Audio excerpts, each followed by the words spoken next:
Olá pessoal, e bem-vindos a este novo episódio de O Inexplicável.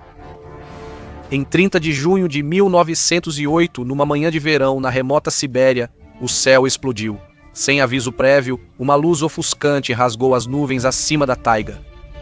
Um clarão de fogo, seguido por uma onda de choque, derrubou mais de 80 milhões de árvores em mais de 2.000 quilômetros quadrados, um poder destrutivo muito superior ao da bomba de Hiroshima.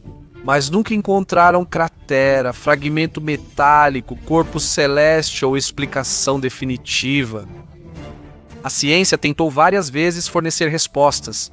Um meteorito, um cometa, uma explosão atmosférica. Mesmo assim, cada teoria gera novas perguntas e uma possibilidade inquietante. E se o que aconteceu em Tunguska não fosse de forma alguma um fenômeno natural? E se aquela devastação fosse o sinal de algo vindo de outro mundo? Assim é o enigma de Tunguska, um impacto alienígena sem solução.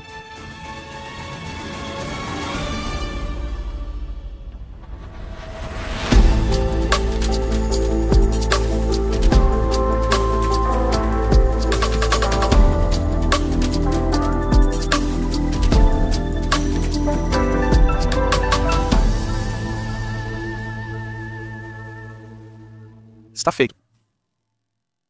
Como eu disse no início, era 30 de junho de 1908, quando nas remotas extensões da Sibéria Central, perto do rio Tunguska Pedregoso, aconteceu algo colossal.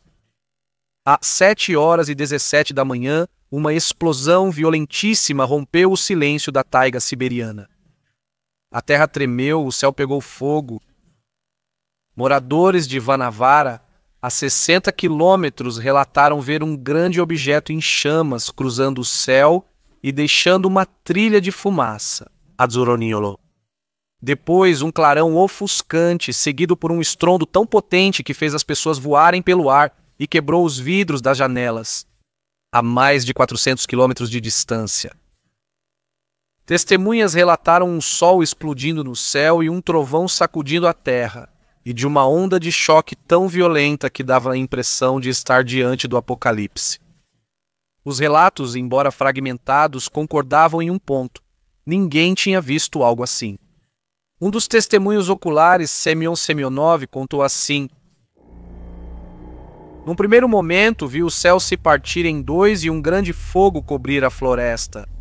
Logo depois, o céu se fechou sobre si mesmo, e ouvi um estrondo ensurdecedor, antes de sentir meu corpo ser levantado do chão e arremessado a vários metros de distância. A onda de choque quase descarrilou trens da ferrovia transiberiana, a 600 quilômetros do impacto. Outros efeitos foram percebidos até mesmo em Londres, onde naquele momento, apesar de ser meia-noite, o céu estava tão claro e iluminado que era possível ler um jornal sem a ajuda de luz artificial.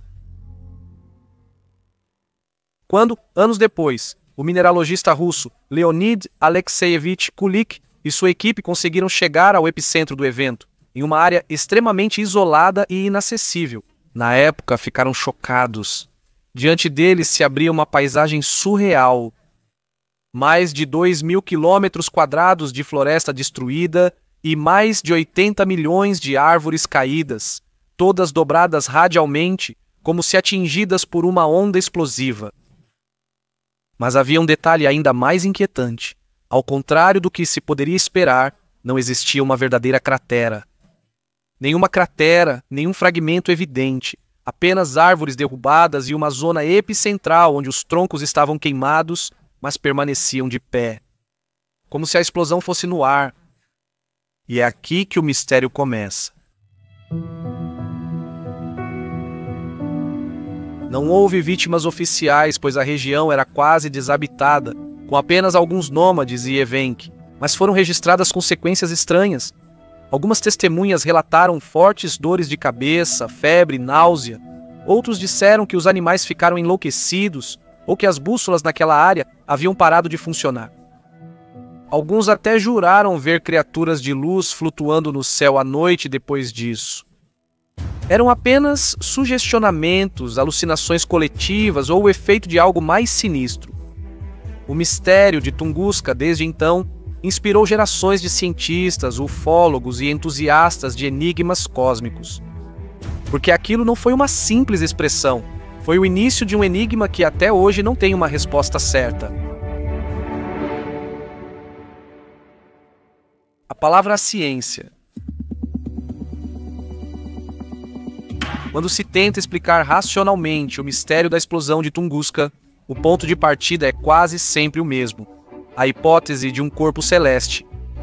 Segundo a teoria mais aceita, aquela apoiada pela maioria da comunidade científica, o apocalipse de Tunguska teria sido causado por um asteroide rochoso de 30 a 60 metros de diâmetro. Um colosso espacial viajando a mais de 54 mil quilômetros por hora, que em vez de impactar o solo, teria explodido no ar a cerca de 8 quilômetros de altura. O atrito com a atmosfera aumentou rapidamente a temperatura, fragmentou o objeto celeste e converteu sua energia cinética em uma grande explosão térmica. O resultado? Bem, uma onda de choque devastadora. Mas uma pergunta permanece e lança uma sombra de dúvida sobre essa tese: por que não restou nada? Ao longo dos anos, vários estudos tentaram replicar o evento. A cientista Art Nieva, do Instituto de Dinâmica da Geosfera de Moscou, confirmou que o asteroide teria se desintegrado entre 5 e 10 quilômetros de altitude. Mark Boslow, dos Laboratórios Nacionais Sandia, estimou a explosão entre 3 e 5 megatons, dezenas de vezes mais potente que a bomba de Hiroshima. Se pensam que esses eventos são raros, saibam disso. O impacto assim ocorre, em média, a cada 600 anos, mas todos os dias pequenos meteoritos entram na atmosfera terrestre. Alguns queimam, outros explodem silenciosamente acima de nossas cabeças. Enfim, em termos teóricos, a possibilidade de que um evento dessa magnitude acontecesse por causa de um asteroide era mais do que real. E ainda, os testes nucleares dos anos 50 e 60 mostram algo surpreendente. As árvores de Tunguska foram afetadas como as próximas a explosões aéreas. As árvores sob o epicentro ficaram de pé, porém carbonizadas e sem galhos, enquanto as ao redor caíram como pinos de boliche.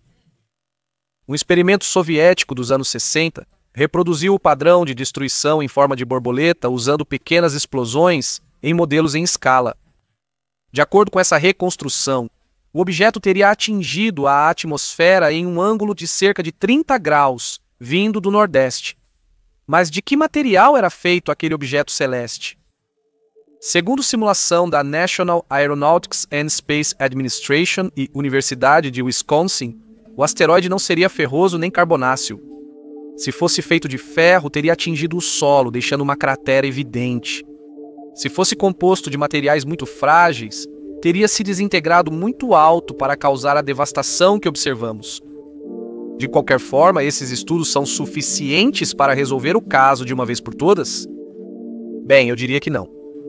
Diante das várias incógnitas sobre essa versão dos fatos, surge até uma teoria totalmente diferente. Em 1930, o astrônomo britânico Fred Whipple propôs uma ainda mais fascinante. E se tivesse sido um pequeno cometa? De fato, um cometa composto de gelo e poeira cósmica teria se vaporizado completamente ao entrar em contato com a atmosfera, deixando pouquíssimos vestígios. Pesquisadores também notaram um fenômeno incomum.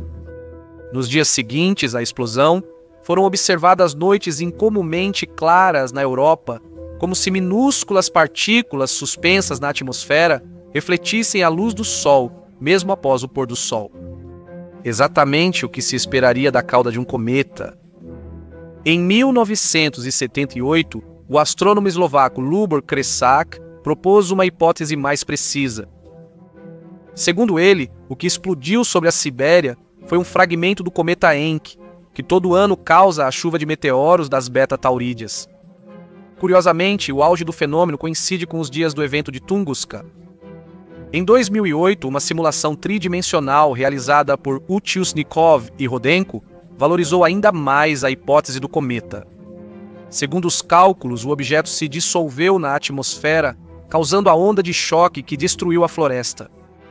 Um ano depois, pesquisadores ligaram a formação de nuvens notilucentes, nuvens altas de cristais de gelo, à grande quantidade de vapor d'água liberada pelo cometa. Um fenômeno muito raro, similar ao causado pelo ônibus espacial na reentrada. E em 2010, uma expedição liderada por Vladimir Alekseev examinou a misteriosa cratera Suslov em Tunguska, usando um radar capaz de penetrar o solo. Ele encontrou algo extraordinário, fragmentos compatíveis com um corpo celeste feito de gelo. Uma pista que parece reforçar a hipótese de que um enorme cometa gelado desintegrou a taiga siberiana apenas com a força de sua explosão aérea. De qualquer forma, no início dos anos 90, a comunidade científica ainda não estava satisfeita. E foi a partir de 1991 que um grupo de cientistas italianos se interessou pelo caso. Eles iniciaram uma das investigações mais profundas sobre o evento, chegando quase a resolver o caso. Vamos conferir juntos. Novos estudos e mistério quase resolvido. Como eu dizia, desde 1991, nas salas da Universidade de Bolonha, o mistério de Tunguska voltou a ressoar. Um grupo de cientistas do Departamento de Física, movidos pela curiosidade e pelo desejo de desvendar um enigma enterrado há muito tempo nos gelos da Sibéria, organizou uma série de expedições ao coração da taiga. Missão: investigar o misterioso evento de 1908. Pesquisadores russos também se juntaram em uma colaboração internacional que desafiava o frio e séculos de mistério. Pesquisadores não descartavam que um corpo celeste explodiu no ar, mas acreditavam que um fragmento, um pequeno bloco de cerca de 1 metro, poderia ter resistido à explosão e atingido o solo. Talvez, pensavam eles, foi justamente esse fragmento que deu origem a um pequeno lago escondido na floresta, o Lago Seco. Com análises de campo e perfurações no solo, a equipe mapeou a orientação centrífuga das árvores derrubadas ao redor do epicentro e identificou anomalias nos anéis de crescimento das árvores sobreviventes. Ao ano de 1908, tudo parecia convergir para aquele lago aparentemente insignificante, situado a cerca de 8 quilômetros a noroeste do epicentro estimado. O lago era mesmo o local do impacto? Uma investigação com sonar revelou algo surpreendente. O fundo do lago tinha uma forma cônica, compatível com a de uma cratera de impacto. E não só isso. As análises dos sedimentos mostraram uma clara anomalia por volta de 1908, uma concentração de minerais estranhos à região, e até mesmo material orgânico que parecia ter se depositado justamente naquela época. Um pequeno batiscafo explorou a profundidade do lago, documentando troncos quebrados e detritos que pareciam contar sobre uma explosão repentina e devastadora. Em 2009, o estudo do geólogo italiano Luca Gasperini foi publicado no site da Universidade de Bolonha. Tudo parecia sugerir que o Lago Seco poderia ter se formado justamente após o impacto de Tunguska. Então, uma resolução definitiva do caso. Como sempre, o mistério tomou um rumo inesperado.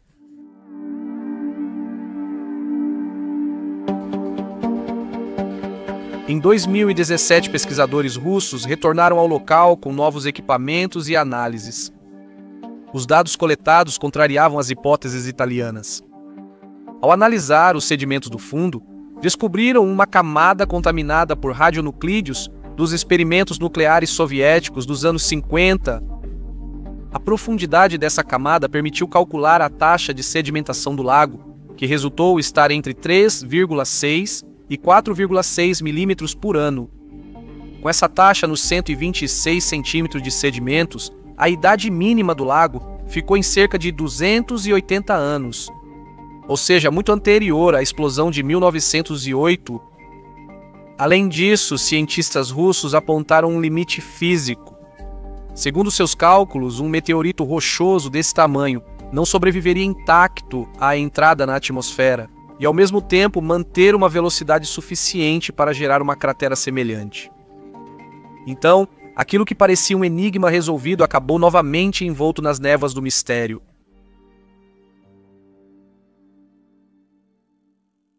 É nesse vazio deixado pela ciência que surgem hipóteses e teorias extremas. Agora, vamos mergulhar nessas teorias alternativas.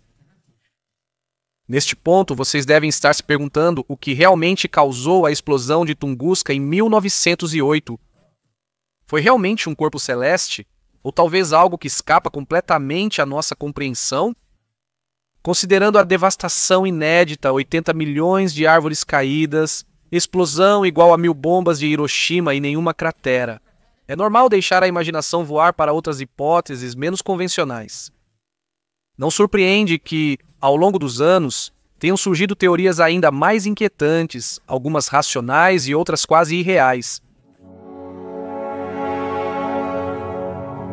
Vamos começar pela mais famosa, aquela que inflamou o imaginário coletivo por décadas, a hipótese extraterrestre.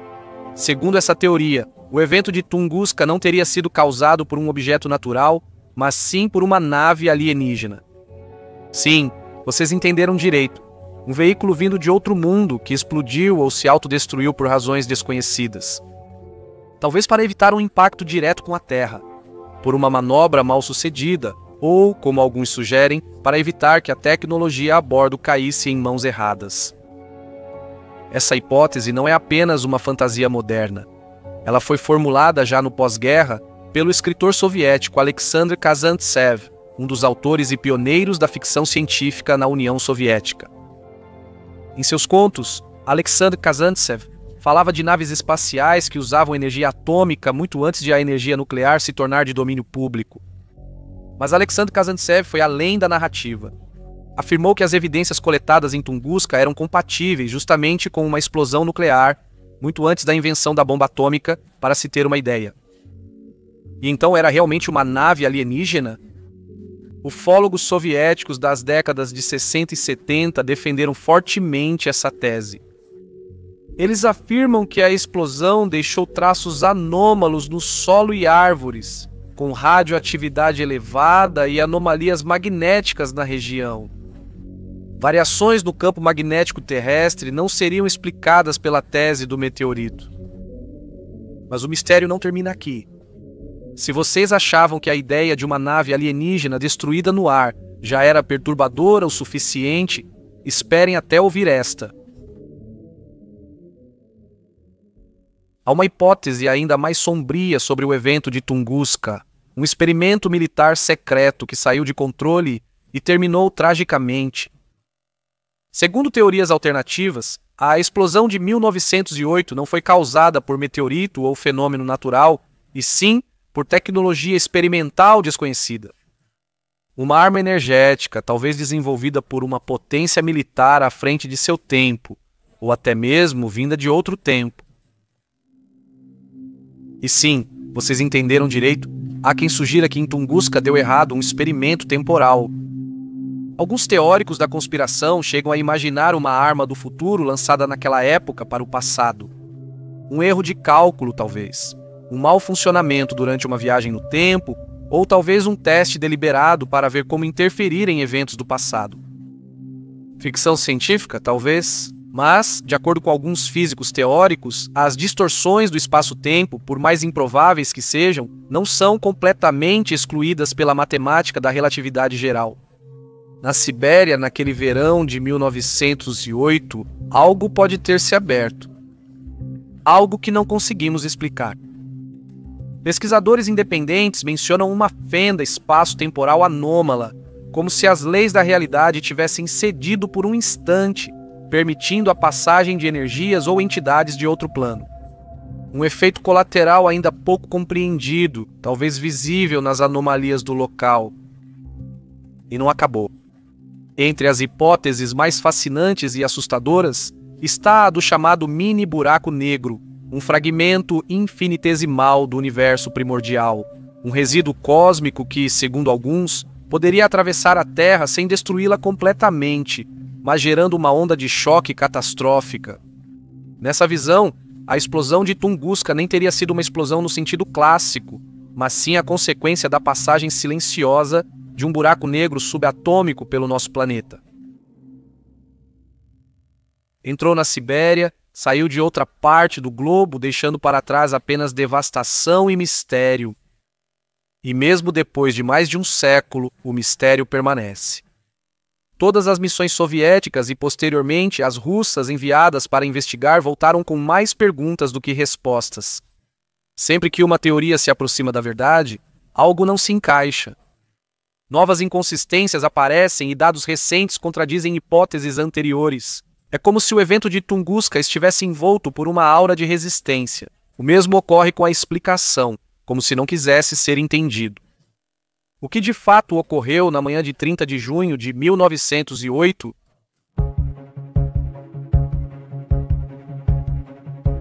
O impacto cultural? Agora, vamos abordar o impacto cultural global desse episódio. Quando um evento foge das explicações convencionais, a mente humana se agarra à imaginação.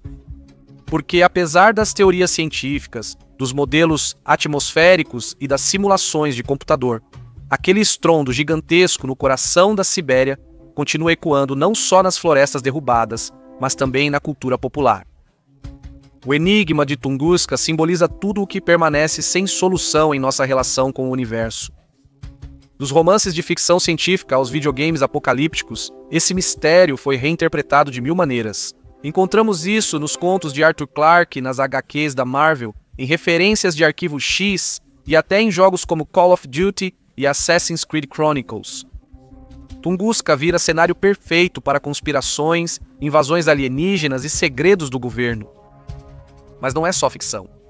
Também na realidade, a zona do impacto se tornou objeto de uma aura quase mística, isolada, inacessível, hostil. Para alguns, é uma área proibida, como o Triângulo das Bermudas ou a Área 51, um local onde as leis da natureza vacilam e a ciência, mesmo avançada, não consegue penetrar totalmente. Visitantes relataram bússolas desorientadas, plantas deformadas e brilhos noturnos estranhos. E mesmo que muitas dessas histórias sejam provavelmente exageradas ou fruto da sugestão, elas ajudam a construir o mito. O que torna Tunguska fascinante é como ela se situa na fronteira entre o racional e o desconhecido. De um lado, cientistas buscam evidências como meteoritos, isótopos e resíduos cósmicos. Do outro, há teorias que vão de energia quântica a experimentos secretos fracassados e hipóteses alienígenas. Tunguska é um lembrete vivo de que, mesmo em uma era dominada por satélites e supercomputadores, ainda existem eventos que escapam à lógica. E talvez seja exatamente esse o seu poder: alimentar aquele arrepio ancestral que sentimos diante do inexplicável. Lembrar-nos de que, sob a superfície ordenada do mundo, ainda existe uma sombra de mistério que nenhuma luz conseguiu dissipar. Após mais de um século, a verdade sobre o evento ainda nos escapa como areia entre os dedos. Analisamos as hipóteses mais aceitas. Nenhuma explicação conseguiu encerrar o caso totalmente. Por quê? Talvez por falta de provas suficientes ou por termos tantas que não sabemos mais interpretá-las. E vocês, o que acham desse evento? Vocês tendem a acreditar nas hipóteses científicas que foram propostas na época ou acham que a verdade pode ser outra? Me contem nos comentários. Spiegabile Podcast é um formato original, criado e dirigido por Luca Parrella, com design de som de Matteo D'Alessandro. Se você gostou deste episódio, deixe um like, inscreva-se no canal no YouTube ou compartilhe com seus amigos. Um abraço e até o próximo encontro com o inexplicável.